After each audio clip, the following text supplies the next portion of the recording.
Do you struggle to make hard decisions? Do you lack conviction, not only in your decision making, but even in your actions? Hi, I'm Cartwright Morris, the host of the Men Are Forged podcast. If you're a young professional man wanting to grow in thought leadership and be a more powerful decision maker, so for the last 12 years of my life, this is the journey I've been on, and have helped other men through thousands of hours of coaching and mentoring other men to live with more conviction and confidence in their decision making. So go to menarforged.com to find out more information. In this episode today, we'll be answering how does faith play in our pursuit of entrepreneurship and business ownership. Chris Anderson, founder and CEO of Elevate Your Brand, and he tells the story of his life of how he left his 9-to-5 in pursuit of building something that adds value to others. Now, today's interview. All right, welcome to the Men Are Forged podcast. I got a great guest today. I'm excited about having Chris Anderson coming from Indiana. Chris is the host of the Elevate Your Brand podcast, and if any of y'all just got a taste of what he's got, this is such a growing trend, a growing need in our world today is how do you elevate your brand? How do you create a podcast? And he started a media group called Elevate Media Group. But Chris, it's great to have you today, man. I'm excited to have you. Yeah, Cartwright, thanks so much for having me on. Well, Chris, I guess really my first question is, you put in your bio about you and your wife and your son going outdoors and on a mini farm. Just for my audience, who I'm sure many of us don't know what a mini farm is, or if you would just give us a little insight into that. Yeah, it's very mini at the moment. We have chickens. We have about 16 chickens right now. We had some pigs last year. I don't know how your audience is, but they're now in our freezer. So hopefully that doesn't turn anyone off. But they lived a great life. They had a fantastic place, and now we're blessed to be able to have some food from them. Looking to expand into goats and possibly meat rabbits and things in the future. So I'm all about the kind of the homesteading type. We do our own canning, things like that. I just enjoy it. I enjoy being outside, hiking, camping, things of that nature. So yeah, it's a lot of fun. Man, you got any camping spots you recommend that were pretty amazing? I like going so we own property in southern Indiana. I like going down there and just being kind of out in the wilderness, I say wilderness in southern Indiana. All the 3 hills I probably have in Indiana are down there. No, it's a good, just kind of isolated spot. We got a lake and stuff, and so that's a good one just because no one else goes there because it's our property kind of thing. West Virginia, man, me and a couple of buddies went out to West Virginia and we whitewater rafted the river gorge there, and that was, and just anywhere, Tennessee, all that, mountains, just mountains. If there's mountains and woods and waterways, like I'm there. I'm not too picky. Yeah, that's good. Yeah, I mean, I will say as someone who grew up in the South, the Smokies are the only place to get away from the summer heat in the South. And it's really weird. I mean, I've gone up and I've camped out in the Smokies in July and slept great. It was 50 degrees. And then I went down the mountain into Virginia and I couldn't sleep a wink because it was burning up. So, yep. Yeah. So, that's awesome. Yeah, man. I love it. I'm an outdoorsman myself. Me and my wife, actually got on a registry, a tent on the back of my truck. So we've used that a couple times, which has been fun. I put a camping stove on our registry and actually got it. Yes. Yep. Her uncle, he was my favorite, I said, because he actually got me something like that I could use as a man. So it was cool. That was the one thank you note we got excited about writing, was the person who gave us the truck tent. Oh, that's so cool. Because we will use this. My wife doesn't like camping. She never grew up doing it. So I've tried to ease her into it, like camping in the backyard, just get used to it. And she hasn't got used to it yet. So I'm like, that's okay. I can solo it, I guess, on my own. So for now. Yeah. I mean, you have a son now. So, I mean, you just take him, which I'm sure Shibby would love that. Yeah. He'll be out there eventually with me for sure. Well, Chris, I'm curious just to kind of dive in your background. Because I'm just so fascinated why people, they are the way they are. And what got you into space? I know you've kind of been in the tech world, been in the podcast world.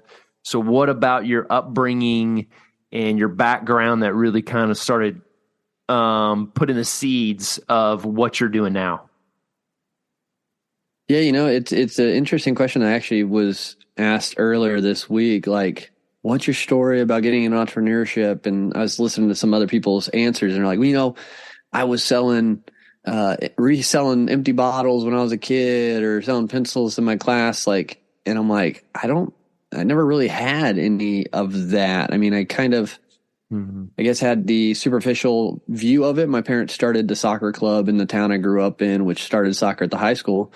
So, I mean, I guess they kind of ran that as a business, and I never really understood that till, obviously when I was older. But I was always someone who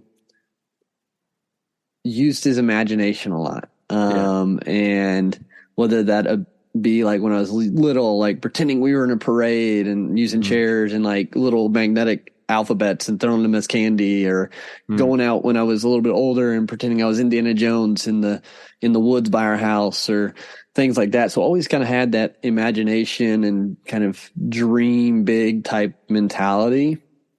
And I think it kind of led into, when I was older and really started diving into personal development, and then that inked into like entrepreneurship just from who I listened to, started getting ideas like, hey, this is possible. This is, I'm nothing really crazy or special, but from listening to this person, neither were they really. Like, I resonated with their story. Lewis Howes, for those who might know the School of Greatness, he was the one I really started listening to and learning from. And I was like, oh my gosh, like, he started a podcast, which turned into a business. He was an athlete. He had an injury, like all this stuff. I resonated with his story, and I said, that could be me. Yeah. I could have something different.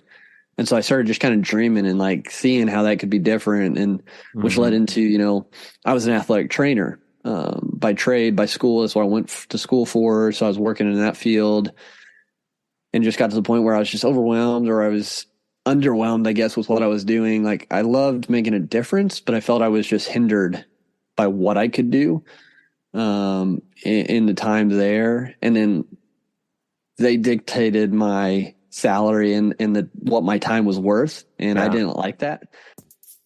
Before we jump back in the interview, I do want to mention, if you're a leader that's really looking for solutions to gain access to other leaders to grow as a leader, business, sales, or run an organization, recommend you go to mentorforge.com/leaders and join the Leaders Collective. Now, back to the interview.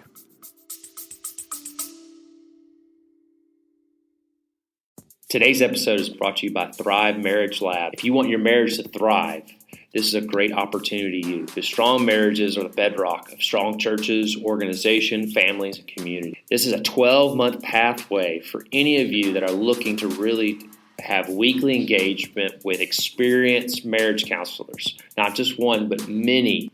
So go to restory.life/thrive to get on the waiting list for this great program that starts in April. That's restory.life/thrive. And make sure you put the word Forge in the promo code to receive a discount on your monthly fee. Now, back to the episode.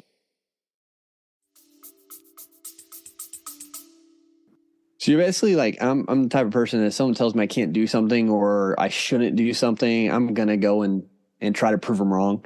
And I think that's kind of what led to that fire kind of burning inside me as far as like business goes. Cause you hear a lot of people, just stay safe. Like, just stay your job. You have a good job. Like, it'll be okay. And that's not good enough for me. Like, just being okay and things. I have, a lot of drive to do bigger and better things, whatever that looks like. And so that eventually led to, faith is a big part of our life. And, really hearing God one day on a drive back from Toronto saying, hey, you're about to have a faith test, like in me, like you're going to quit your job and start a business. And I called my wife on that drive home, and I said, this is what I think God just told me to do. And she's a math teacher. She's very analytical. And she said, no, I don't think so. She's like, how would that work? We would have no income from you. She's a teacher making like nothing.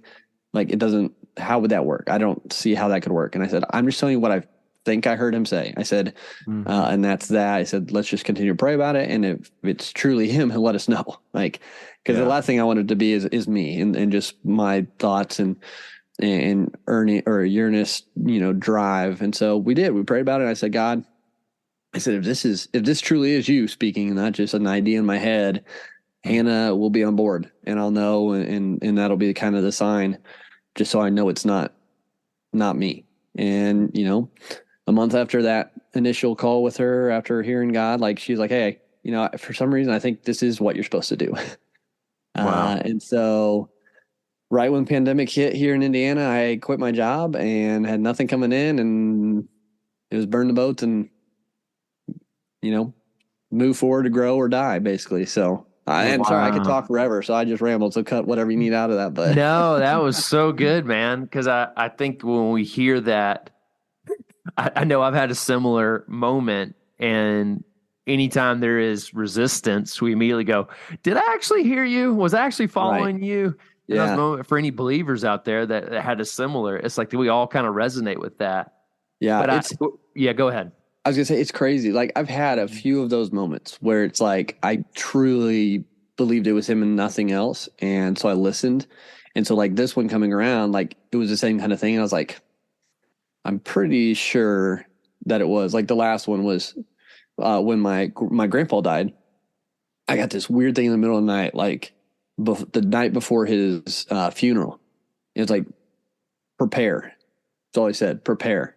I was like, what the heck do I need to do? So I was like, got in the Bible and I opened it up, and it went to the verse of, for every season there's a time for every season kind of thing. That verse, I don't know by heart, but I was like, okay, I marked it. And I put that Bible in my coat. The next day I woke up, and this night, I mean, we're in Indiana, it's in the spring, so you never know what's going to happen. And it was fine, decent weather. Next morning we woke up to 6 inches of snow, and it was still coming down. And we had to drive 2 hours for the funeral. And so we were headed that way. We got there finally. So many people got snowed in. My brother got slid off the road with an accident. He couldn't make it. The honor guard had already done their thing because we were all late trying to get there. And so they'd moved on. And the preacher couldn't even get there. He was snowed in. So we had no preacher. My family and immediate family was there. And my dad talking to his siblings were like, there's no preacher. What are we going to do? And I said, I'm ready. Like, I literally heard God tell me to prepare. Yeah. And I have my Bible right here, and I have a verse picked out, and I can, if you want me to, I can say a few things. And it was just a weird, I mean, it was a crazy, like, so it was the same kind of moment. It just, you gotta lean into it and have that faith, and who knows how it turns out. So, yeah. And I think it's interesting how we can really, when we actually take that word and actually run with it versus I know I've wasted many times in my life where I'm just sitting there stewing on it. I'm like questioning it. I'm moving around it. Like, I don't want any part of it.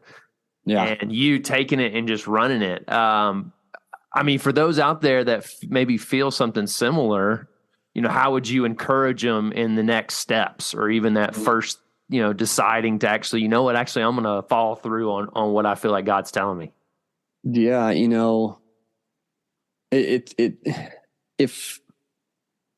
If it didn't come with adversity, it'd be easy. So everyone, faith would be nothing, because there'd be nothing you had to really rely on, because it was simple. It was easy. So, prepare yourself. And it's funny, like, we just had baptisms at church this last Sunday too. And this popped in my head, like, we're super excited for people when they get baptized. Like, we're super, super excited. But I think a lot of times we forget that this is the most crucial moment, because now this is when the devil is really going to start attacking. When they really take that leap of faith, that's when the bad stuff really starts to pile on sometimes, because it's a test. They're trying to, so, okay, you say you have faith. We're going to give it to you now, kind of thing. And so I was standing there thinking, man, we need to pray for these people now. Like, just for protection, like, because who knows what's going to come to try to stop that, because that's such a huge pivotal moment. And it's the same thing when we're taking a leap of faith in anything to strengthen that faith relationship we have, is prepare. Things aren't going to be easy. Things aren't going to go as smoothly as you think they are, or as fast as you want them to. And it's going to get frustrating. It's going to get, you're going to get just down and in the dumps sometimes. And that's part of it. But you got to rely on the strength that doesn't come from us to keep moving forward, and know that he's overcome and that we can overcome too with his strength. And that's a big thing. So just, be ready for those hard times, but know you can get through them. Yeah. And I think I've found through my failures, right, that generally when I'm relying on my own strength, the fruit of it is anxiety. Just more frustration, more anxiety versus when I'm relying on him, it's usually peace amidst the storm. Yeah. Like peace beyond understanding, that kind of stuff. For sure. Yeah. Yeah. It's, and two, also when we, instead of like focusing in the moment we're in, like what can we do right now to take the next step or do the right thing or whatever it might be, when we start focusing so much on the future, like where you're trying to get to or what you want to accomplish or what's going to happen tomorrow kind of thing, that's when all that anxiety comes in, when we're focusing on stuff that we don't have control over. When he says, they got enough worries about it, just focus on right now. So I think that's one thing we can definitely do. If you're starting out on this journey, just focus on right now. Right. What can you do right now, or what should you do right now to, take that next step forward? Yeah. Cause we want to manipulate step 3, 4, 5, and 6 to make sure we get a certain result when really we don't know what's best for us, that best result. And so finding that. So Chris, I'm kind of curious, what made you choose? So you felt that call on God. I imagine he knew, you had something already in mind. So what made you choose video podcasting to be this pursuit? Yeah. And so it's funny because you just mentioned how, we don't take the next step and we try to maybe hop and skip and jump past some things. You don't know what's coming up. When I first started, it wasn't podcasting. When I quit my job, it wasn't to do anything business related to podcasting. I just had my podcast. I was going to use it to, connect with people I needed to grow the business, which is what happened. But I wanted to start, and I wanted to be Lewis House immediately, basically. And this is, I think, a good lesson for everybody. Learn from your mentors, have those people you look up to, but you're not them. He had been podcasting for like 7 years when I listened to him. And so he had grown something already. And I wanted to hop in right where he was, basically, and be at his level and help people start their businesses. And it didn't work. It failed.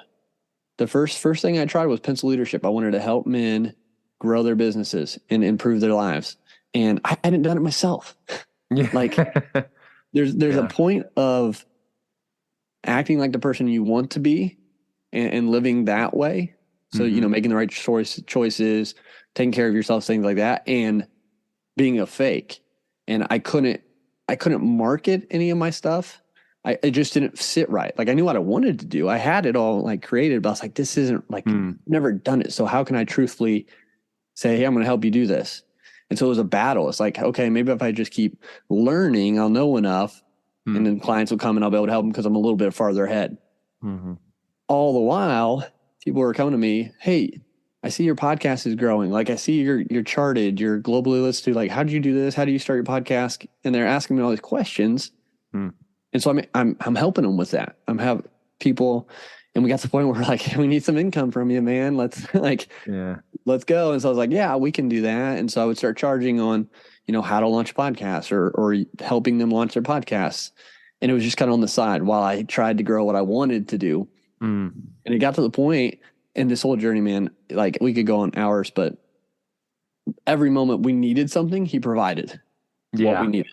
Like, wow. It's unbelievable, dude. Like I have to write a book because it just all points to him. And it's like this whole, like we got to this point now, it's like 2020, I quit in April, getting to the end of 2021 and revenue was like hit or miss with things randomly. Cause I was still trying to push what I wanted. And got towards the end of Q4 in 2021, my son was about to be born and it was okay.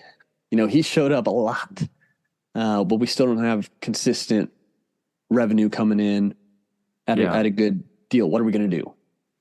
And, just took some time away from everything, in the quiet and just kind of listened. And he kind of just showed that, hey, look what has provided, what's produced some fruit financially for you so far. And I was like, well, podcasting stuff. And I was just like, why am I fighting it? Yeah. He's literally shown me and giving me, he's like, listen, this is what's working. You're good at this. The technical side, you've always been good in the technical side. Like, look what I blessed you with to be able to do. And so I leaned into that. I changed my branding, my marketing of everything to elevate your brand, and then elevate Media Group as the LLC and elevate your brand as the marketing, and leaned into launching video podcasts and producing post recorded material for people. And the moment I switched, we got our first high ticket client, month to month reoccurring, and it just kept growing from there. And it's a crazy thing when we stop fighting, and start kind of going with what we're supposed to be doing, things change. Yeah. And are you sensing even just another level, like you said, and stop fighting, a level of fulfillment in your work compared to what you were doing before?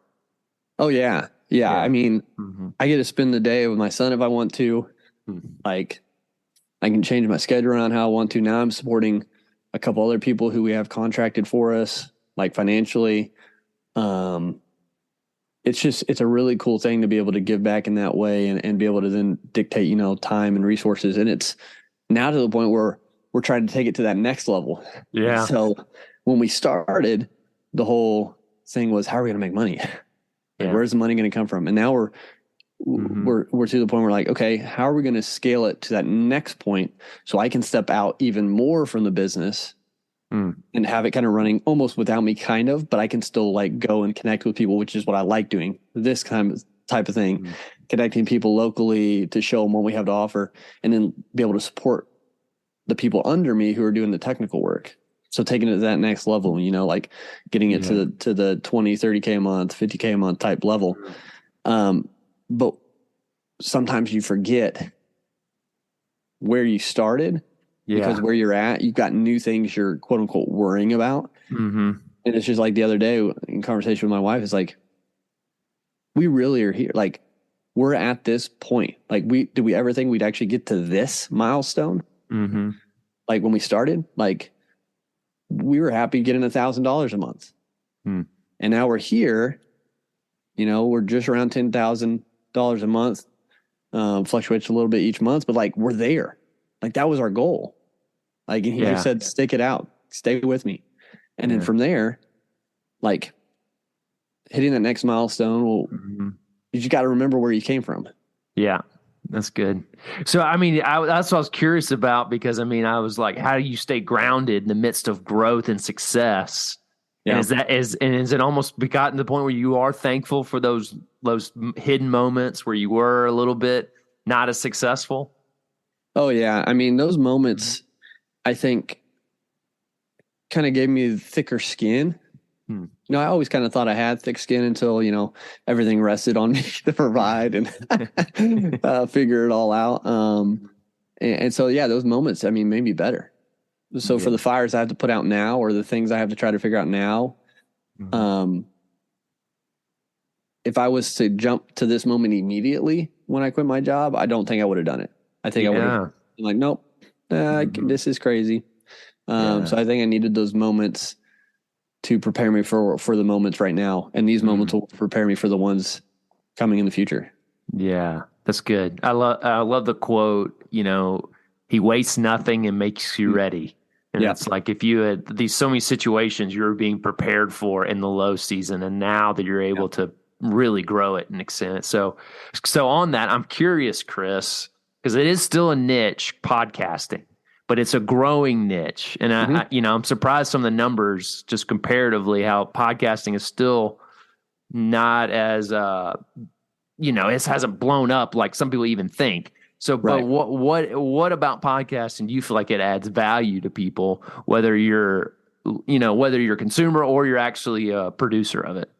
Yeah. So like for the people listening to podcasts, it's just free value. Like you're being able to tune into someone who you look up to or who you find funny or whatever it is and get value, whether it be advice, education, or just entertainment. Like it's for free. Like, so you can turn into the Theo Vaughn show and just have a laugh or Joe Rogan and just have a laugh or just be like, whoa, that's a bizarre topic and just be entertained. Or you can tune into, Ed Milet or, Lewis Howes and, just be motivated or learn something to make you better. And it's for free. Like it's just free value, which I think is the coolest thing. And then why we've focused on the video podcast, because then you can take one recording and put on YouTube and the podcast platforms, because the YouTube's is like such a big search engine. But so for the consumer, it's just free value. You can find anything you want out there through these avenues. And for the other side of things, for businesses, it's all based on your market. Like if you're a super hyper local show that's all about your local area, like that opens the door up so much faster for sponsorships and things of that nature. Like I mentioned early, or might have been backstage, like my podcast has opened up the door for all our business. All the clients came through. They're either a guest on the show or someone on the show knew them and then referred us to them. Wow. So the podcast opens the door to new clients, especially with high ticket offers, because you can just say, hey, I just want to have you on the show to add value. Will you be a guest? And that opens the door to the relationship that you can build, hopefully into, mutual benefit, clientele or whatever it looks like. So it's such a crucial piece. And then on top of that, a brand using it for their content strategy, one recording, you can break down into, 30 different pieces of content from the one recording. Yeah. And so then you can just push it out there, and the people who are seen more and more consistently are the ones who are going to succeed. So, because if they don't know, you're not going to grow, and you've got to get out there and get seen in your market. And the best way to do that is a video podcast. Yeah, man, so fascinating. So I'm just kind of, I can't remember the exact stat. I hate this that I can't remember especially for a video podcast guy, but it's what, like 80 or 90% of podcasts don't get past 10 episodes. Yeah. And I think it's like 7. I think it's 7 episodes now even. Okay. Yeah. Go ahead. I was going to say, why do you think that is? Why people don't get past that? Because to me, I feel like the biggest jump is getting started. Yep. Yeah. The biggest jump is getting started. And that's why with our clients, all of them have passed that number, surpassed, and the majority are in the top 10% globally listened to, is because how we guide them and we help them understand what's to come. That's a big part of it.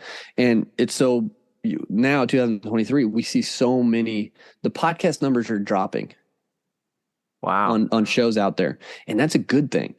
Yeah. Especially if you're serious about growing your brand now, utilizing podcasts, which you should be, because now, COVID's calmed down. Things have kind of gone back to almost a normal thing in people's lives. And they don't want to spend the time podcasting because it didn't immediately show a benefit monetarily. And a lot of people start, they don't realize the time it takes to do everything, to record, to edit good content and create content from the episodes. And then they're assuming they're going to be able to make money to recoup their losses quickly. Right. When they shouldn't have a whole lot of losses to begin with starting out. So they should just be able to create and get things out there and flow people through their show to their monetized asset, whatever it is. So people have the wrong assumption. They think, I'm going to start the show. It's going to be easy to do. It's going to grow automatically. I'm going to have thousands of followers, and I'm going to monetize and be the next Joe Rogan. And at episode 7, they're like, hey, this is a lot of time to record and edit and figure out content and break it down and put it out there. And I'm not making money yet. That's not worth it. They have an excuse, which is the same reason why, whatever the percentage of businesses fell within the first 3 to 5 years. Because people don't want to play the long game. They don't want to put in the work. They don't want to go through the trenches of growing anything that will last and that will provide something substantial for them.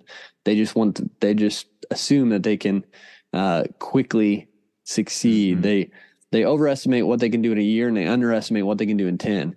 And like, that's the biggest reason you see so many people pod fade or quit is they're not in it for the long haul, which is the sad thing. Cause that's why I know I will succeed, because I'll outlast and I'll be consistent and I'll endure as long as it takes. Cause I'm stubborn. Yeah.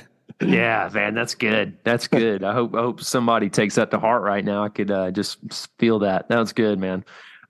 Stubborn in a good way. Yeah.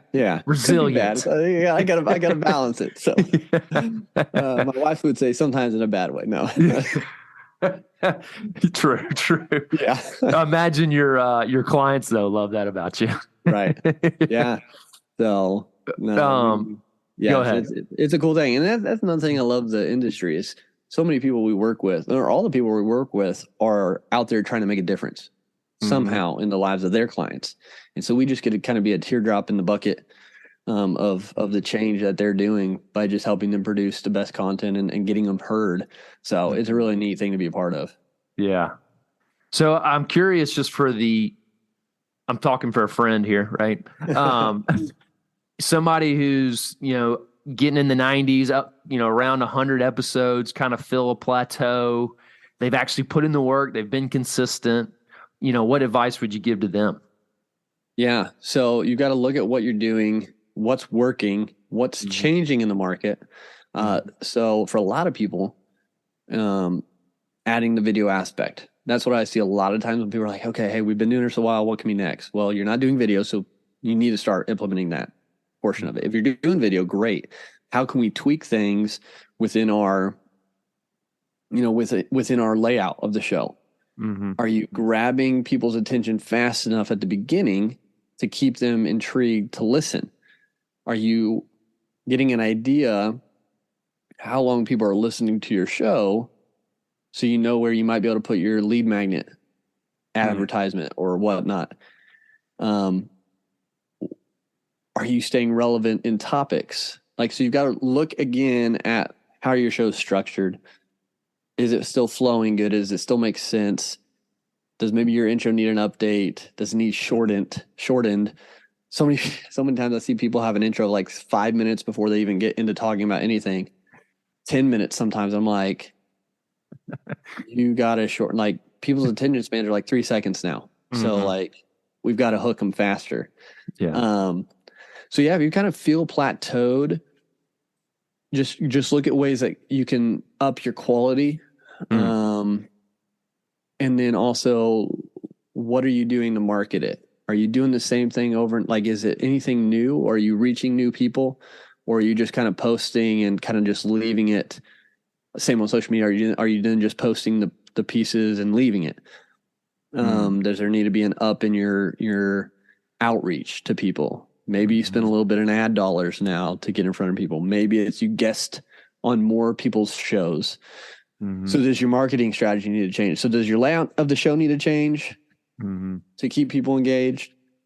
Or do you need to take it to the next level, getting in front of more people through guesting or even making more content? So you got to kind of weigh that out, look at analytics, and make adjustments if you feel like you're plateaued. Yeah, that's good. That's good, man. So I had to ask you this question. I know we mentioned it before we got on, hit record, but was, especially with video podcasts, this is really interesting. And I really appreciate you hitting on that, is being video podcasting, the social media space.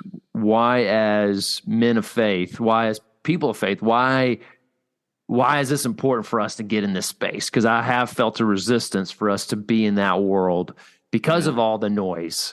And I've kind of beaten the table on this, but you're more of an expert and just really, help for, I guess the average believer out there, why it's so important for us to have a voice in that space.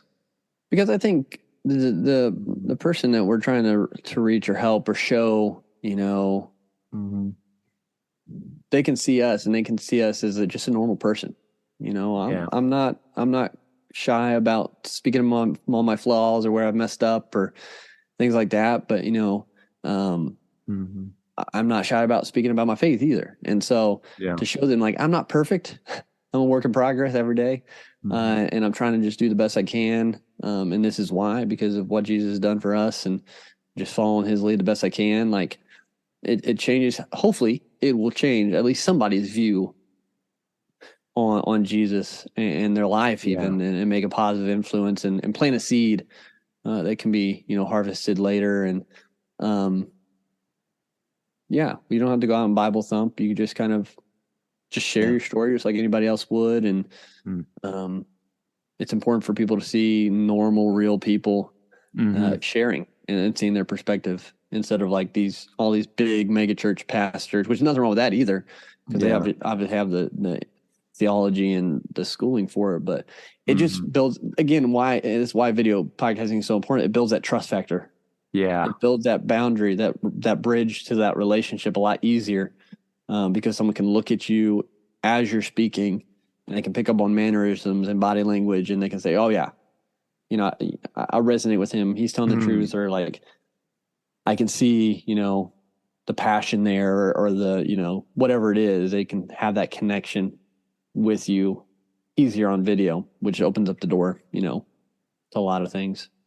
Yeah, man, because it really has shrunk the world in a lot of ways. I mean, it's almost like, it is a new language for a lot of people, just learning all these different things. But it's almost like that's what a missionary does, right? You learn the language, that's how you influence people. You go find them where they're at. And so, yeah. And it's a crazy thing. Like my show, like, and this isn't to say like that I'm something crazy or special or anything. It's not that. I'm just blessed to be able to say this, but like in the top 2%, top 2% globally listened to. It means people around the world are listening. So if there's an episode and I dropped like a little seed of faith or my story, like that's the start of something somewhere else in the world.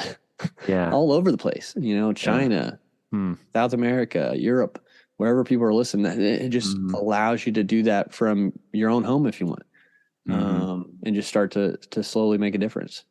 Yeah, that's great. Well, Chris, this is a new question I just thought of, but I thought you would be great for this just because, just like everything you've shared already, I loved it. And just how, if you were to encourage someone to get into podcasting, take that step of entrepreneurship, to trust God in the process, what episode on your podcast would you recommend? That's a great question, man. By the way, it's Elevate Your Brand. Elevate Your Brand. So this is correct. So it started out as a pencil leadership. So if you do go back way early, it'll still branded pencil leadership, but I've done 198 episodes. So not many people go back that far, but I would say go back to my first couple episodes. Nice. Okay. Yeah. Pencil leadership, like I said, is brand. We rebranded it last year, but go back to those and listen to how terrible I was. Go look at the video and look at how terrible it is. I started in the corner of a living room upstairs with no lighting, with an old antique chair type thing, with kid headphones on, just using my laptop webcam, reading off questions. Like I had an outline, like so robotic, so not fluid. Oh, wow. Like go back and listen to those. Yeah. And that right there got to the top 2% globally listened to show. So that's where I started. Wow. So if I started there and was like that, you definitely can get to where I am and surpass where I am. Because, if you just follow me, I'm going to tell you how to do it. I share all that. So go back and listen to some of the first ones, how bad they were. And it's okay. They were bad. It's all right. We're all bad when we start. So that's good. And I had some great guests then. And I knew we have them back on. But yeah, go listen to some of those and then listen to my most recent ones. And it just sounds better. It's more fluid. But we all start somewhere and we all can improve. So yeah, it's like the more I think about it, it's like it's more about repetition than it is perfection. We got to get the reps in if we want to be good at something. You got to be willing to fail to actually grow in anything. Yeah, because if I would have never started or tried, and it would never have led here, and like but you always have to be open to growth and improvements as well. Don't just stay comfortable.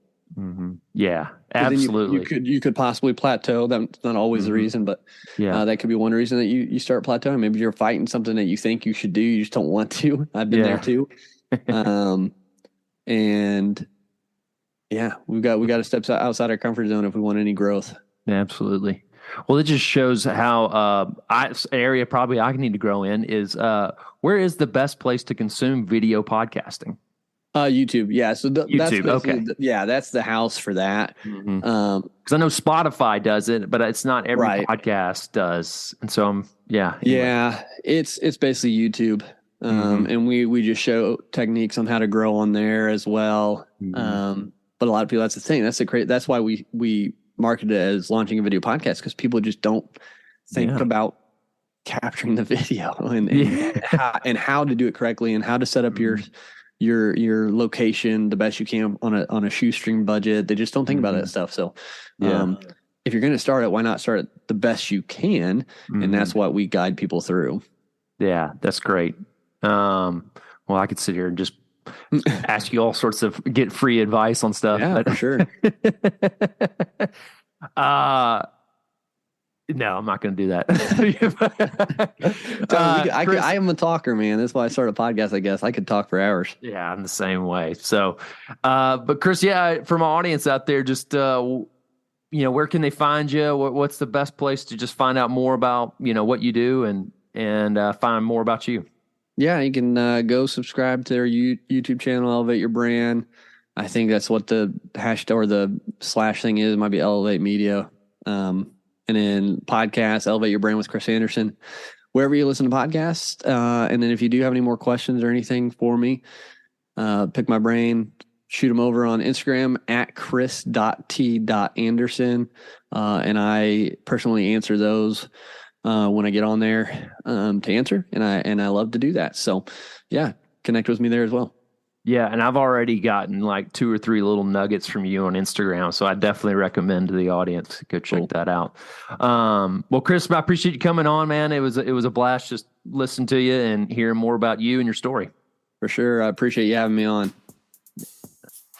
Thank you for listening to the Mentor Forge podcast. If you enjoyed this interview, I recommend going over to Mentor Forge YouTube page and subscribing. There's more great content, short clips, videos, even some full interviews of just more content about how we are shaping men into leaders. So you can go there to the Mentor Forge YouTube page and subscribe.